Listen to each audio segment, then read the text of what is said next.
के प्रणाम करता ने बक्सर के हमरे परिवार कई जोश हमार उत्साह बढ़ा देत हो।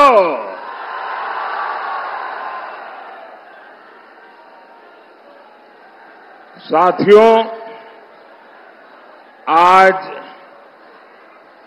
छठे चरण का मतदान भी तेज गति से लोग लोकतंत्र का उत्सव मना रहे हैं और विकसित भारत के संकल्प को मजबूत कर रहे हैं। और आज जो मतदान हो रहा है, इंडी गठबंधन के गुब्बारे की सारी हवा निकल चुकी है। भाई ये जरा एसपीजी वाले बेटी बढ़िया फोटो बना के लाई है।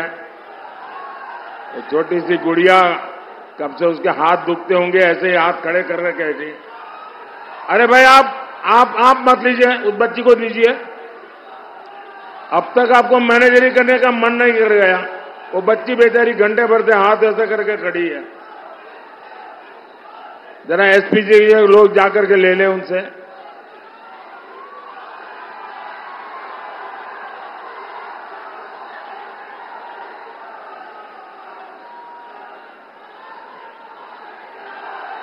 थैंक यू बेटा, थैंक यू। तुम्हारा नाम पता लिखा है ना उसमें तुम्हारा नाम पता है, मेरी चिट्ठी आएगी।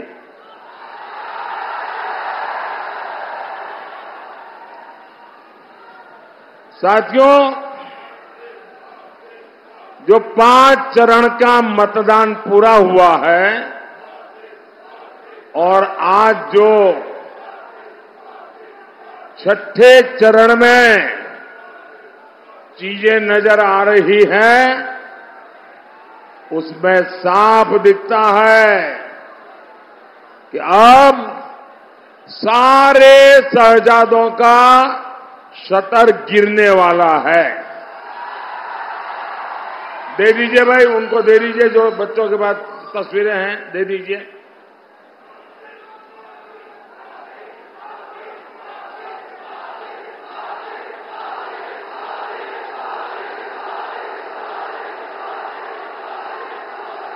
बिहार के शहजादे अब आराम से जमानत अमानत, जमानत अमानत उसका काम देखेंगे। कांग्रेस के शहजादे ने भी छुट्टियों की तैयारी शुरू कर दी है और एक यूपी के शहजादे भी हैं आपके बगल में। यूपी के शहजादे के तो शायद सदमा लग गया होगा और कल कह रहे थे कि बनारस में मोदी चुनाव हारने वाला है। अरे आप हंस क्यों रहे हो भाई, ये वो बोल रहे थे। इतना ही नहीं, वो इन्होंने ये भी कह दिया कि यूपी में 80 की 80 सीटें इंडी गठबंधन जीत रहा है। और जो सुन रहे हैं उनकी पार्टी के लोग, वो भी हंस रहे थे।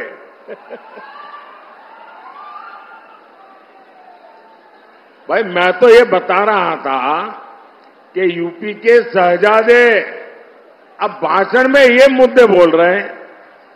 अब पता नहीं बार बार साइकिल पंक्चर होने का सदमा है या कांग्रेस वाले शहजादे की संगत का असर है।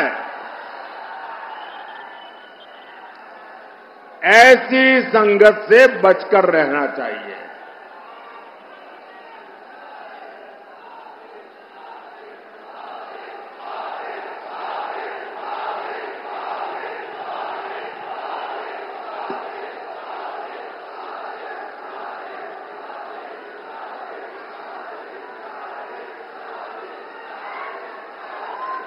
2024 के लोकसभा के चुनाव में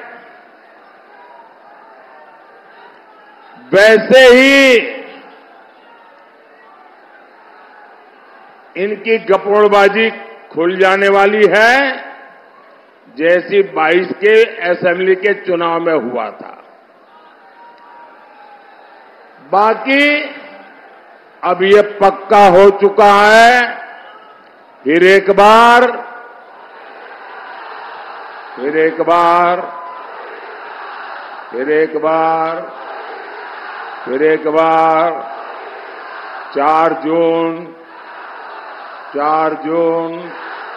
4 जून देखिए 4 जून को मनेर के लड्डू बटेंगे। हम ठीक कहता नहीं ना साथियों। बक्सर की ये धरती ये प्रभु श्री राम की गुरु भूमि है। आसुरी ताकतें जब यहां आतंक फैला रही थी तब प्रभु राम यज्ञ रक्षा के लिए विश्वामित्र जी के आश्रम आए थे। साथियों, आज एक बार फिर विकसित भारत का महायज्ञ चल रहा है। मेरी आप सबसे प्रार्थना है, मैदान छोटा पड़ गया है, वहां बहुत लोग धूप में तप रहे हैं, वो धूप में भी इतने धैर्य के साथ सुन रहे हैं। मैं तो उनकी तपस्या को प्रणाम करता हूं कि इतने धूप में वो खड़े हैं। लेकिन यहां वाले वे आगे आने की कोशिश करते हैं। अब मैदान में आगे आने की जगह नहीं भाई, जहां हो वहां रहो। अब मैं आपके पास आया हूं ना, इससे क्या है, आपका प्यार मुझे खींच के लाया है जी। आप कृपा करके आगे आने की कोशिश मत करो दोस्तों। और आपका जो जोश है ना, 1 तारीख को भी जरूरत पड़ेगी और 4 को भी जरूरत पड़ेगी।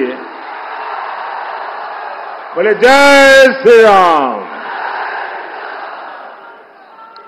और साथियों, प्रभु राम जब आए, यज्ञ हुए, और आप देख रहे हैं वो कौन सी ताकतें हैं जो राष्ट्र यज्ञ में बाधा डाल रही है।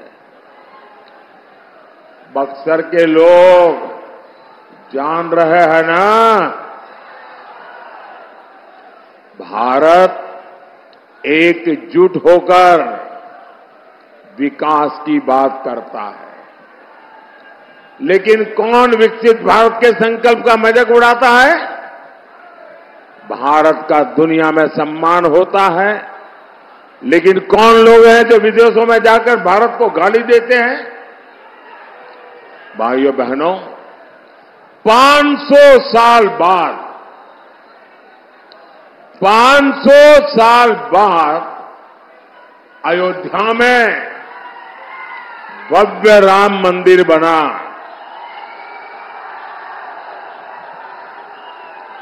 आपको गर्व हुआ कि नहीं हुआ? कितनी पीढ़ियों की साधना, कितनी पीढ़ियों का इंतजार, कितनी पीढ़ियों का बलिदान, 500 साल बाद आप सबका एक सपना पूरा हुआ। आपको खुशी हुई कि नहीं हुई? आपको आनंद हुआ कि नहीं हुआ? आपका माथा गर्व से ऊंचा हुआ कि नहीं हुआ? लेकिन वो कौन लोग हैं जिन्हें ये बर्दाश्त नहीं हो रहा है? जब पूरा देश उत्सव मना रहा था, जब बक्सर के लोग रामलला के लिए उपहार भेज रहे थे, तब कौन लोग थे जो प्राण प्रतिष्ठा का बहिष्कार कर रहे थे? वो कौन लोग हैं जो राम मंदिर को अपवित्र और पाखंड बता रहे हैं। यही कांग्रेस, आरजेडी और इंडी गठबंधन वाले लोग, यही उल्टी चाल वाले हर पवित्र यज्ञ में विघ्न डालने वाले लोग। मैं बक्सर की पुण्य धरती की जनता से पूछता हूं, आप जवाब देंगे ना? आप जवाब देंगे ना? मैं जरा आपसे पूछना चाहता हूं, जिन लोगों ने किया है, ऐसे लोगों को सजा करोगे कि नहीं करोगे? हर पोलिंग बूथ में उनका सफाया करोगे नहीं करोगे? साथियों, देश की जनता जानती है, ये चुनाव प्रधानमंत्री बनाने के लिए है। ये चुनाव देश में मजबूत और स्थिर सरकार चुनने के लिए है। आपने 10 साल तक अपने मोदी को जांचा है, परखा है। आपको मोदी का काम भी पता है, मोदी की नीयत भी पता है। लेकिन दूसरी ओर कौन है? लोग पूछते हैं कि इंडी जमात में प्रधानमंत्री कौन बनेगा। जनता को ये हक है ना जानने का? नहीं है भाई, हक है ना? लेकिन वो जवाब नहीं देते। वो जैसे ही कोई पूछता है भाई तुम्हारा प्रधानमंत्री का कैंडिडेट कौन, तो वहां आपस में ही सील फुटबल हो जाता है। और कांग्रेस देश को अपनी जागीर समझती है। उसे लगता है शाहजहां ही इकलौते वारिस है। लेकिन गठबंधन वाले कह रहे हैं 5 साल में 5 प्रधानमंत्री बनेंगे। जरा सोचिए, 5 साल में 5 प्रधानमंत्री, इतना बड़ा देश ऐसे चल सकता है क्या? बताइए ना, चल सकता है क्या? भ्रष्टाचार इनके संस्कारों में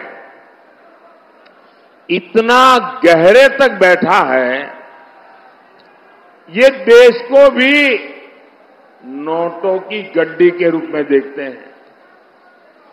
ये देश चलाने जा रहे हैं या बैंक लूटने जा रहे हैं, और जो लूट का माल आपस में बांट लेंगे। साथियों, एनडीए सरकार के पास ट्रैक रिकॉर्ड है, भविष्य का विजन है। हमने 4 करोड़ गरीबों को पक्के घर, पीएम आवास दिए हैं। आप एनडीए को वोट देंगे, आप बीजेपी एनडीए को वोट देंगे, तो हम और 3 करोड़ गरीबों को घर देंगे। हमने गरीबों को मुफ्त इलाज के लिए आयुष्मान कार्ड दिया है। आप एनडीए को वोट देंगे तो हम 70 वर्ष से अधिक के सभी बुजुर्गों को मुफ्त इलाज देंगे। आप बीजेपी को वोट करेंगे तो हम पीएम सूर्यघर मुफ्त बिजली योजना से आपका बिजली बिल 0 कर देंगे। आप बीजेपी को वोट देंगे तो 3 करोड़ बहनें लखपति दीदी बनेगी। आप बीजेपी को वोट देंगे तो आपको 5 साल तक मुफ्त राशन मिलेगा। आप बीजेपी को वोट देंगे, आतंकवाद और नक्सलवाद मुंह नहीं उठाएगा। ये हम बोलते हैं, ठीक है? ये लोग क्या बोलते हैं? एनडीए वाले क्या बोलते हैं? इंडी की जमानत क्या बोलती है? ये इंडी की जमानत क्या, जो जमात है वो क्या बोलती है? एनडीए वाले क्या बोलते हैं वो मैंने आपको बताया। अब मैं बताता हूं इंडी वाले क्या बोलते हैं। वो कहते हैं उन्हें वोट चाहिए। क्यों? वो सीएए को रद्द करना चाहते हैं। इन्हें वोट चाहिए, वो घुसपैठियों को फ्री एंट्री दिलाना चाहते हैं। इन्हें वोट चाहिए क्योंकि कश्मीर से 370 वापिस लाना चाहते हैं। इन्हें सीमा पर से बिहार और बक्सर के बेटों को खून बहाना है। साथियों, ये इंडी गठबंधन वाले तुष्टीकरण के लिए, अपने वोट बैंक के लिए कुछ भी कर सकते हैं। इन्हें आपकी संपत्ति की एक्सरे जांच करवानी है।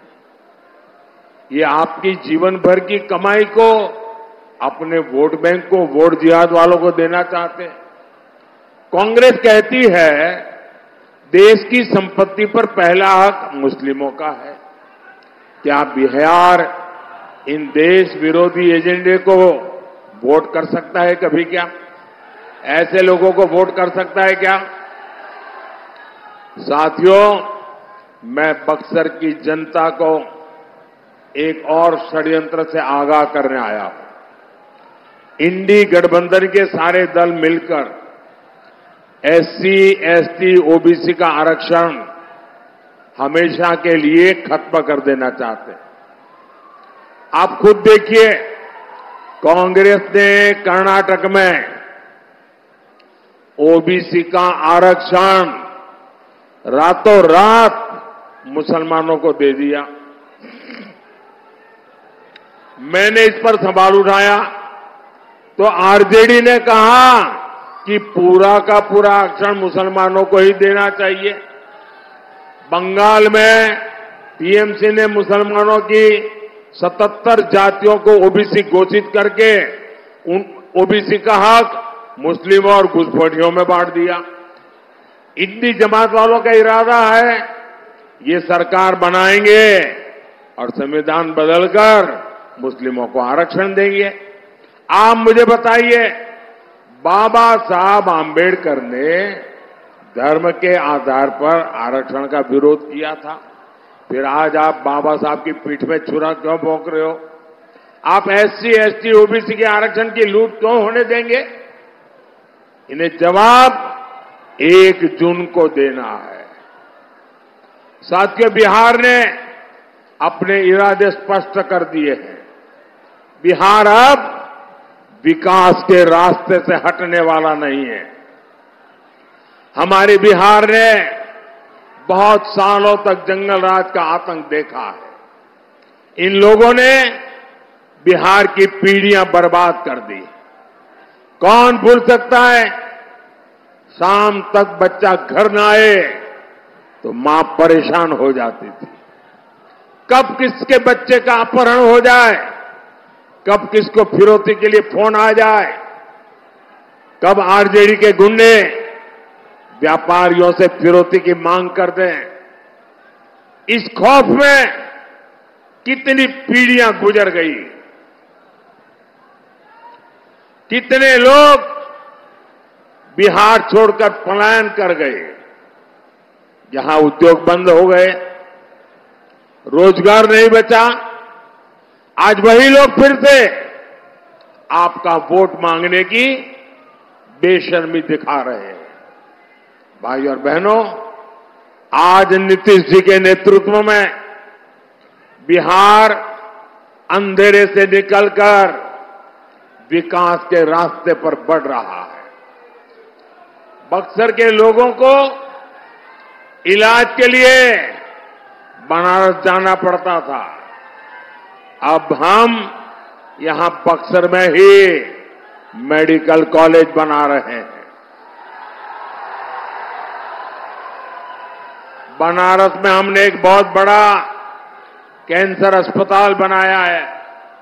अब किसी कैंसर मरीज को दिल्ली, मुंबई नहीं भागना पड़ेगा। आज आरा से बक्सर 4 लेन हाईवे है, पटना से आरा 4 लेन हाईवे भी बन रहा है। आने वाले समय में यहां उद्योग और व्यापार के अवसर बढ़ेंगे। साथियों, आने वाले 5 साल देश और बिहार के विकास के लिए निर्णायक होगा। इसका फैसला आपका एक वोट करेगा। बीजेपी ने बक्सर से हमारे साथी भाई मिथिलेश तिवारी को प्रत्याशी बनाया है। आपका हर वोट जो उनको मिलेगा वो सीधा सीधा मोदी के खाते में जाएगा। तो ज्यादा से ज्यादा मतदान कराएंगे, ज्यादा से ज्यादा मतदान कराएंगे, हर पोलिंग बूथ जीतेंगे, पुराने सारे रिकॉर्ड तोड़ेंगे। अच्छा, मेरा एक काम करेंगे। कमाल है यार, इनके लिए कह रहा हूं तो आप बड़े जुस्से से बोल रहे हैं, मेरे लिए कहा तो चुप हो गए। अच्छा, मेरा एक काम करेंगे, पूरी ताकत से बताओ, जो करने वाले हैं बताओ, करेंगे? पक्का करेंगे? देखिए, यहां से जाकर के सब परिवारों में जाकर के, जितने ज्यादा परिवारों में जा सकते हैं जाना, और जाकर के कहना कि अपने मोदी जी आए थे और मोदी जी ने हर एक को जय श्री राम कहा है। मेरा जय श्री राम पहुंचा देंगे। मेरा एक दूसरा काम है, वो करेंगे। हर गांव में देवस्थान होते हैं, आप उन देवस्थानों में सब लोग जाए, गांव वाले, और देवस्थान में जाकर के मत्था टेके और ईश्वर से आशीर्वाद मांगे कि मोदी जी की इच्छा है, मोदी जी की तरफ से हम मत्था टेकने आए हैं और विकसित भारत के लिए आशीर्वाद दीजिए। करेंगे? पक्का करेंगे? बोलिए भारत माता की, भारत माता की। बहुत बहुत धन्यवाद।